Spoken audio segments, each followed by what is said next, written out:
Computer.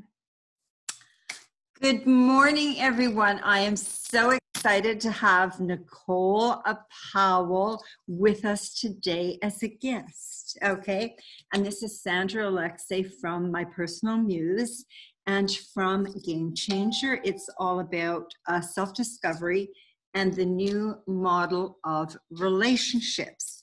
I met Nicole a few years ago, and she is just such a light in the universe to be able to help individuals. She's really helped me, and I want to interview her so that she can share her gifts and what she does, and so you can get a hold of her. So, Nicole, can you tell us a little bit about yourself, where you live, what your background is, and what you do? I'm really excited about this. Thank you. Well, thank you, Sandra, for having me today.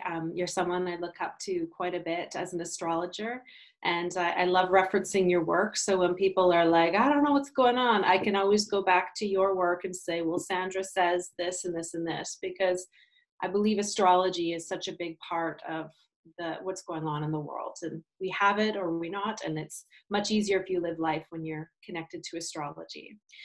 So my name is Nicole Powell, and I work as a spiritual medium and healer. I'm from Vancouver Island. I'm a second or third generational islander, so pretty happy with that, and I do believe it's the most beautiful place in the world.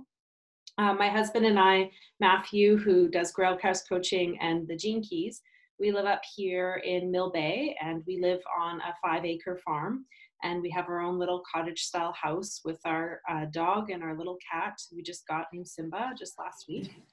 And, I work from home, and this is my office room. I work both online and in person, but with COVID-19, I've mainly been working online as well.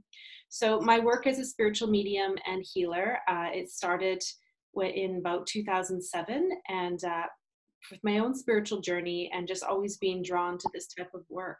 But I did the majority of my education through Langara College, taking the Integrative Energy Healing program there. That was 3 years. And then I went back for a 4th year studying trauma and somatic-based integrative energy healing. And from there, I was very passionate, and I wanted to become a psychologist, and I wanted to be a counselor, and I wanted to integrate energy medicine with this.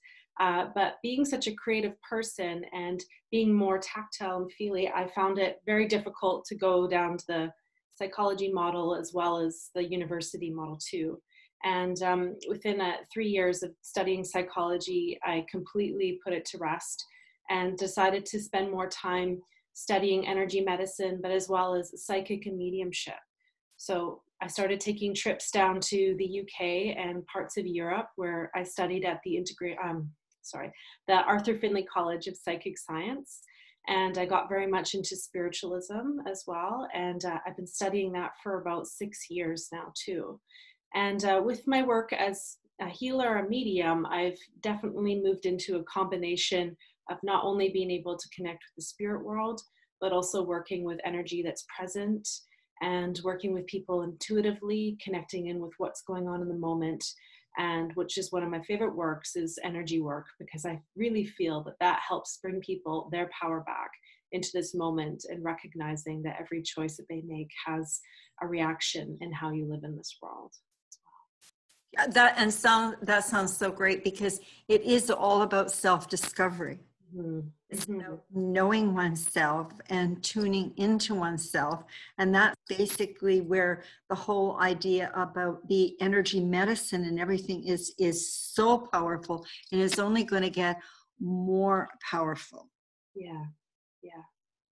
And you can assist them. And I just want to say at this time to everyone, be really discerning. I've done this work for like 40 or 50 years, and there's a lot of people out there.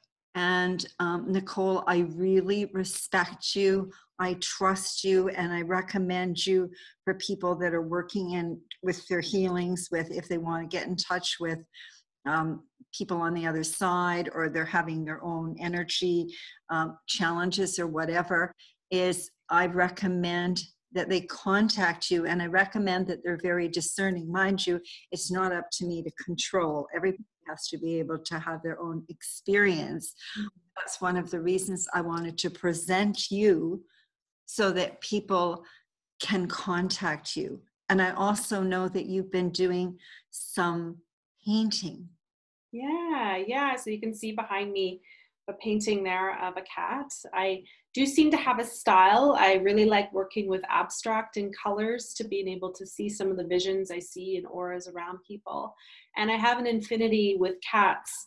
And so I've been working on a collection at the moment where I've had lions and jaguars and Siamese cats and tigers and stuff like that. So I do really enjoy just drawing them and painting them over and over again. And with my work being so overwhelming at times, or very, very expansive and sensitivity, for me, painting is a way that I can bring myself back into my body and really ground and channel a lot of the emotions that are moving through me and visions that I'm receiving in dreams or getting insights. And it's a way, for me, it's like my own personal counseling or healing work where I can put out what's inside of me onto canvas as well. Yeah.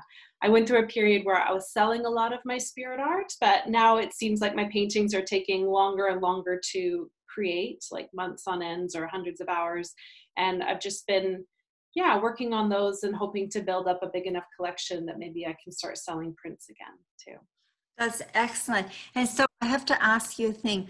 Do you find that you really need a lot of your own private time when you're working with a lot of people? And I think that that's something that the individuals don't realize. Somebody that does a lot of energy work, and I know myself, yes, I can tend to be out there and going, but I'm actually a very private person and really need my own time for kind of rebooting and taking care of myself. And because I think a highly artistic empaths tend to have to really be careful of taking care of themselves. Self-care is a big thing.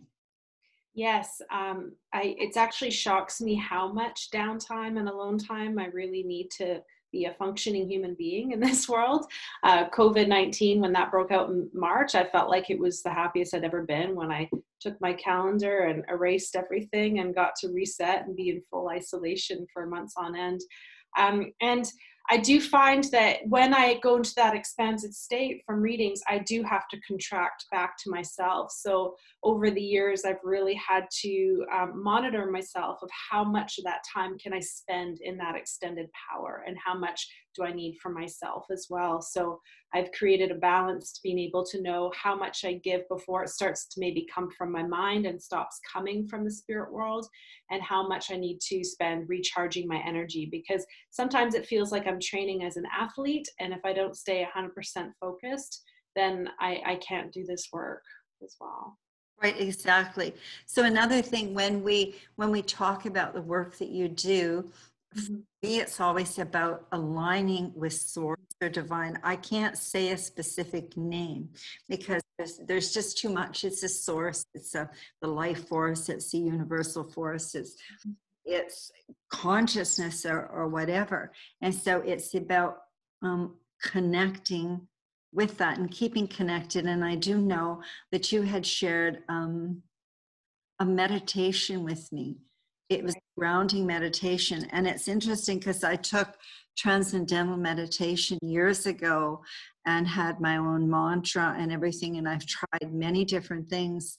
And because I can get very emotional and out there, especially with all the planetary energies right now, since actually 2007, they've been very, very extreme. And for me, that pulls me, helps me to really center here with me. It's a combination of your voice. It's a combination of what you say. It's the whole part of the process. And I think what you've described, I think a lot of people are unsure about how to tap in. And for me, it's like, I can't do the work for them. I can look at their charts and I can do everything.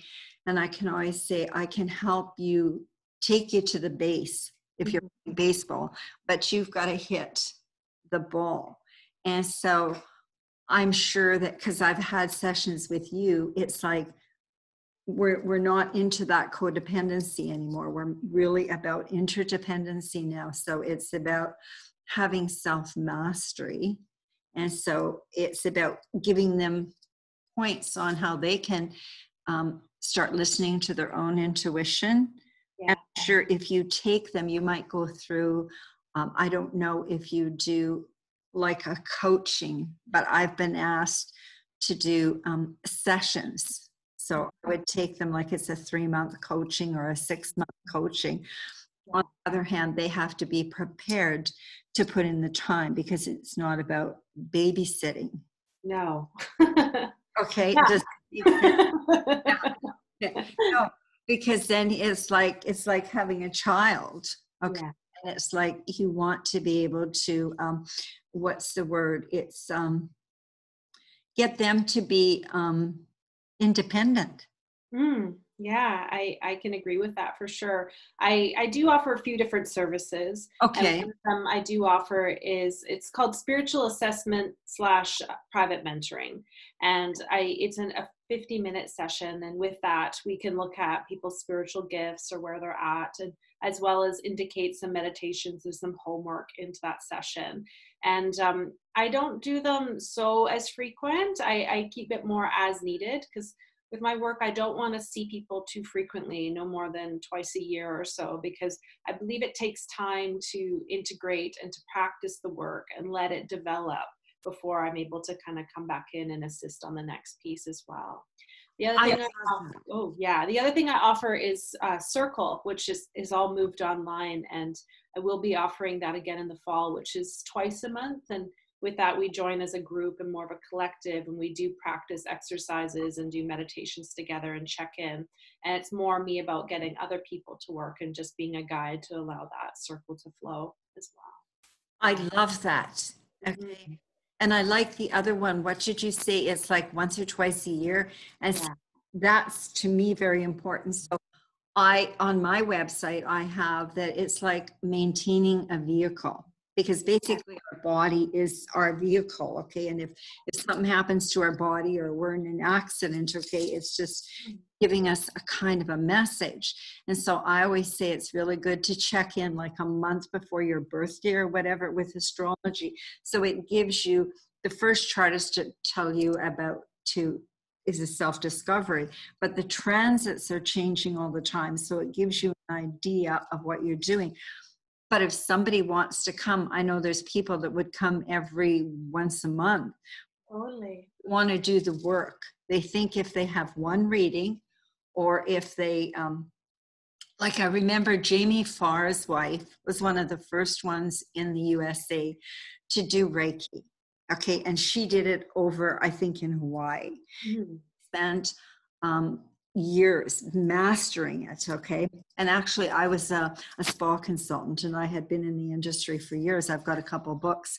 And so I was the head of marketing and human resource for quite a large organization, a big spa. Mm-hmm. And they would come in and they'd say, yeah, I'm a Reiki master. Mm-hmm. But how long have you been doing? Well, I took the course last weekend. Mm-hmm. Okay.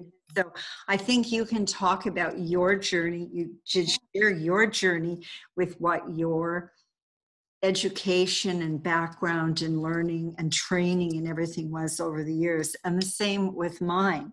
And so I always like to share, and then you can tell them my feeling is we need to be able to embody it. It needs to become a part of ourselves, not just the intellectual. Okay. Absolutely. And I would love to share my experience with that as well, because it's such a big part of who I am as well too. Yeah. Right. And for me, when I think it was about 2007 or so, I had appendicitis, and I was very ill, and I had appendicitis for 3 weeks, and my entire body had went septic. And I knew in my heart of hearts that I was dying.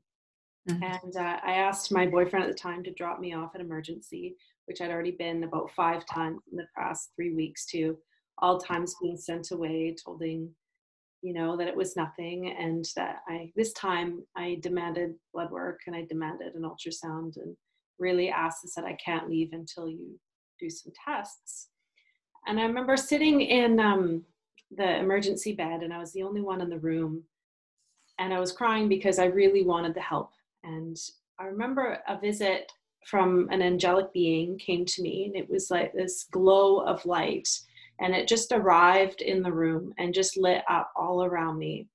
And she had this porcelain skinned face, and she looked at me and she says, are you ready to go? Or do you want to stay? And I said to her, I said, I don't want to go. I'm not ready to leave my body. I need to stay. And she asked me why. And I said, well, at this point in my life, I had lost 3 close friends. My grandparents had passed away, and I saw what grief does to people. And I didn't want to do that to the people I loved. So I asked if I could stay. And this angel looked at me and she says, well, if you choose to stay, you have to do the work. And I'm like, what's the work? And she says, don't worry, keep living life and we'll show you. And so it was from that moment that everything shifted in my life. I was 22 at the time, and I was working as a hairdresser. I was miserable. I was burning out. I was exhausted. I had neck pain. I had back pain. I had headaches. I had stomach pains. And I just couldn't keep up with the amount of work that was going on. And I remember it was months after the recovery of my surgery that someone recommended that, hey, maybe you try energy healing or go for a reading or something like that. So that is what I decided to do. And immediately when I received the energy healing, I felt all that being peeled off of me and the layers just coming off. It was like all the anesthetic from the surgeries, all the trauma, and it was just being released. And I knew in that moment that that is what I wanted to do. And I wanted to do energy work, and I was going to do anything I could to learn about this energy medicine because it had such instant, profound, miraculous results for me as well. So that's when I went to Langara, and of course they had a program starting just a couple months later. It took me into the 3-year program. And then it was almost like that's when the work started of recognizing that, this isn't just a weekend Reiki course and then signing up a business. This is a lifelong commitment that you never arrive at, and that no certificate can give you anything opposed if you're not doing it within yourself.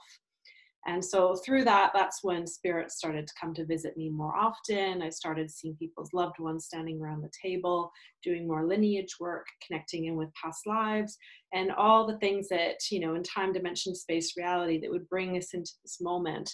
And I feel like I've been on a one-way ticket train that hasn't slowed down or stopped in 12 years. And I do have to take breaks to have times out for myself. But it's once you're committed and once you go on this, there's no jumping off and there's no going back. Right, You're Sandra? done. Exactly. Now, Langara, how did you say, where is this place that you trained the first place? Yeah, so that's in Vancouver. Okay. It's a college in Vancouver. So they run like acupuncture programs, massage therapy programs. And then for 10 years, they ran the integrative energy healing program there, which they don't run it like they used to. Now they do it more on campus, but there was a lot of work, what we did. You might as well have a degree in energy medicine by the time you graduated. Oh, yeah. And then you've done work over in Europe, and you're training in Europe too. And you're teaching over there. Yeah, I have been teaching over there as well. So what started as an interest in mediumship, wanting to understand more a bit about how it worked, that's why I decided to go over to the Arthur Findlay College of Psychic Science and taking week-long courses that were 8 days. I must have gone about 6 times in the first 5 years. I just was so addicted to that place. And I also went to a college in Holland, but it's not running anymore, called the Swanenhof, and I would have spent a week there too. That really helped me learn psychic boundaries and psychic protection, more about how to hold the power and learn how to divinely connect with spiritual beings. and bring through evidence to let people know who they are. And so, you know, you can get out of that pattern of, am I just making this up? Oh my God, am I just saying these things and are people believing me? Takes all that away, and it goes into, yes, I really do have your mom. Yes, she's telling me this. Yes, this information is correct. So for me, that really strengthened my connection to the spirit world and trust and faith that there was something greater than me, and that all this work had a real purpose and can bring great healing into people's lives as well. Yeah. And you know, it's amazing because there is so many people and there's so many souls leaving. Yeah. And their transition might be really good. Okay. However, it's the people here. Okay. And I've had a near death too. So I went over, but I was told I had to come back. I didn't have a choice. Okay. I had to go back. It was 3 lights that when I was little come. And I've also been in a lot of dying rooms to be able to help people move. And when the soul moves, it always equates to me like that feather on Forrest Gump. It's just gentle. It's just like a wisp. It's there. And so I think that it would bring a lot of peace to the individual and individuals. Like I would say, like a family member, and then even the children in it. It's just like a divorce. Part of Game Changer was, what are you going through? And Game Changer was about the relationships and that type of thing. And it's like, when there is a divorce in there, I said, we need to sit at a table and just tell the truth to the children. It doesn't matter if they're 6 or 16, and it doesn't matter if one of the partners had an affair or whatever, because you know it all comes out in the wash, and that's what happens right now. The truth is being revealed, and it's about being really truthful. And I think there could be a lot of healing for the individuals that have been left behind, as I say, when people do in fact move over. And sometimes I don't think they ever get over it. No, grief is something you go through, but again, you don't ever let it go or arrive. And what I love about spirituality and spiritualism is that they become a part of your life, regardless if they're here or in spirit. Because if anything, I feel closer to my loved ones who passed away than maybe I ever did when they were alive. Because of that interconnected relationship and being connected to, you know, the power of spirit as well, and the messages and guidance and signs that they bring, that it is just a way of life. It doesn't have to be this disconnection. And I really feel with where consciousness is going is that it's not something that you just have to go to a medium for anymore. You know, No. It's something that everyone is capable of connecting to. Yeah, but however, they might not know. And so that's where I feel that you would be a really good, like a teacher, a kind of a mentor for them. And I know when I was taking my degree, Kubler-Ross was very powerful. Because years ago, people didn't understand when they were in the hospice. The doctors didn't know how to talk to them. The nurses didn't know how to talk to the people that were dying. And they really needed somebody. Everybody was afraid. Okay. And for me, I'm like you. Death is just, you move over. They're still around. And as a matter of fact, sometimes they give messages. I mean, in leave, I have found what do you call them, leaves and different stuff, and I have to finally say, okay, who's there, who has something they want to say. Okay, that's the whole thing. It's not so much. Sometimes I think the grieving is when you do go through a divorce and that person is still here on this plane, and you're knowing, okay, and maybe that's the wrong thing to say, but to know that they have moved over, and I know that they are usually with at peace. I actually, when I was in Mexico, I had to do some work to help some of the spirits that moved over. And it was really interesting because I took a picture of the light and everything. So I don't have any fear. And I think if people can understand that, that we are energy beings, energy and spiritual beings. Yeah, exactly. You know, and so I think that's really good. So I'm not sure. I'm going to put links for everybody. And Nicole, if there's anything, why was I going to call you Michelle?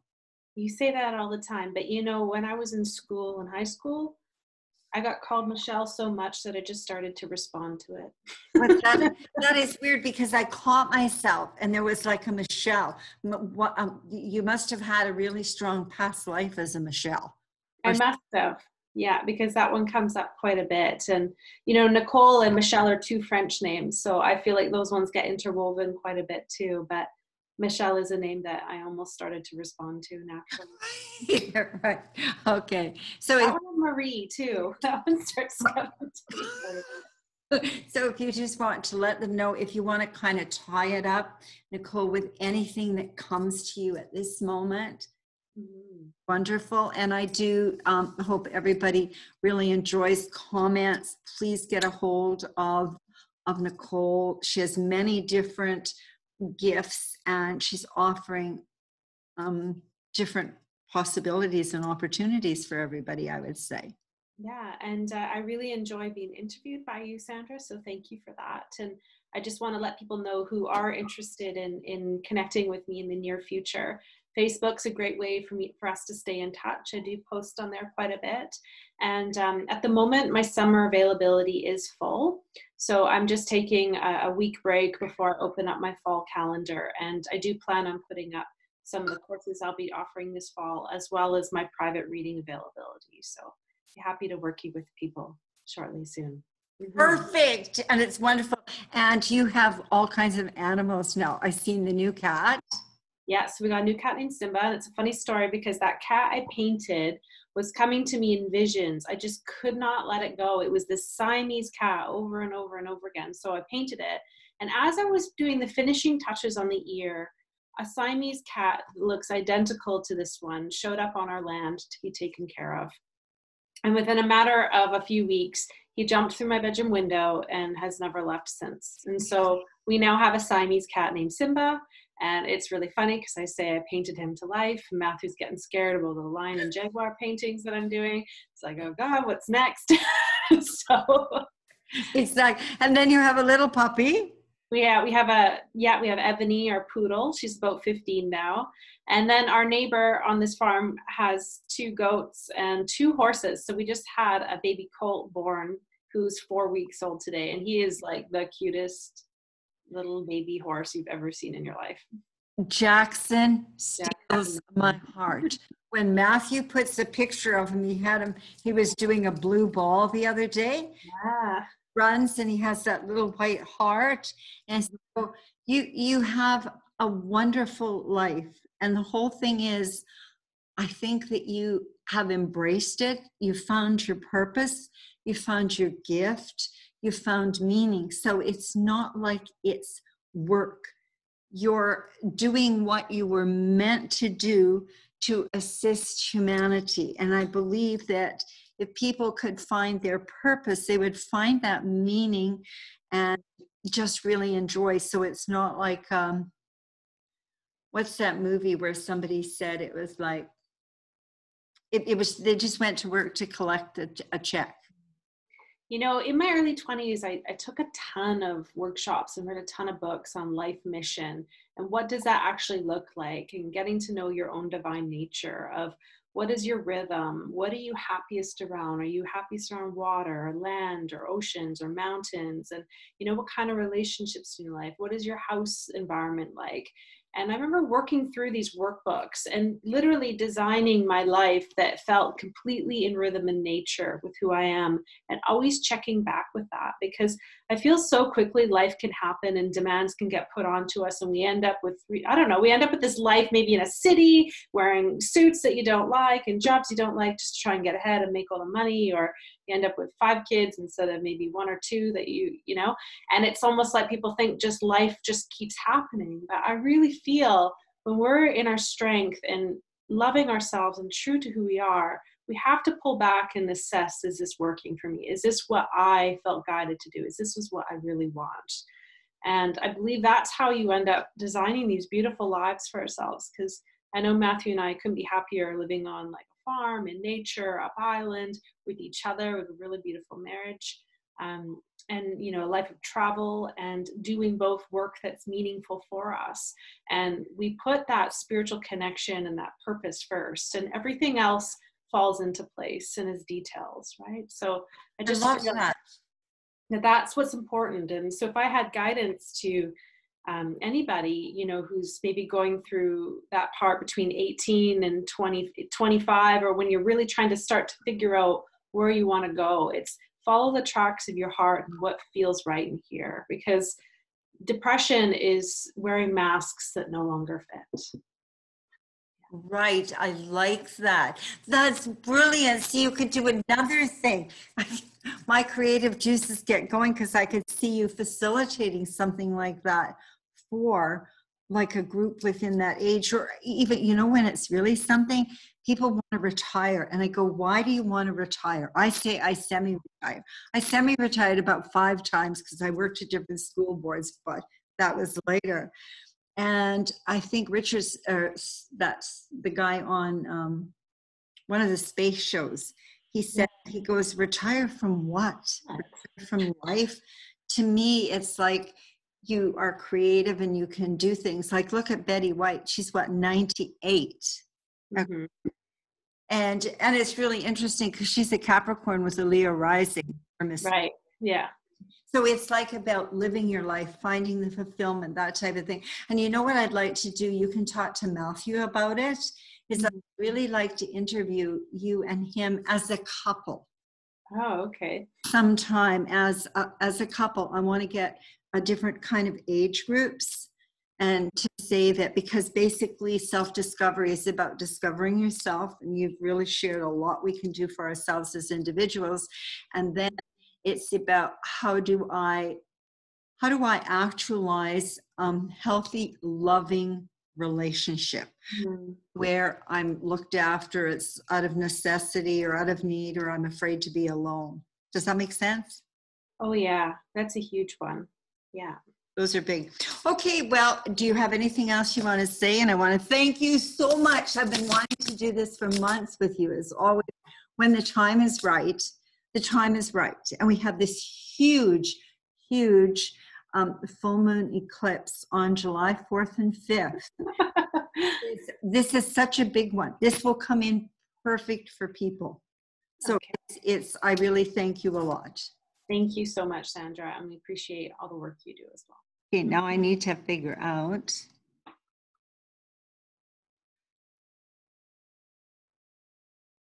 If you hit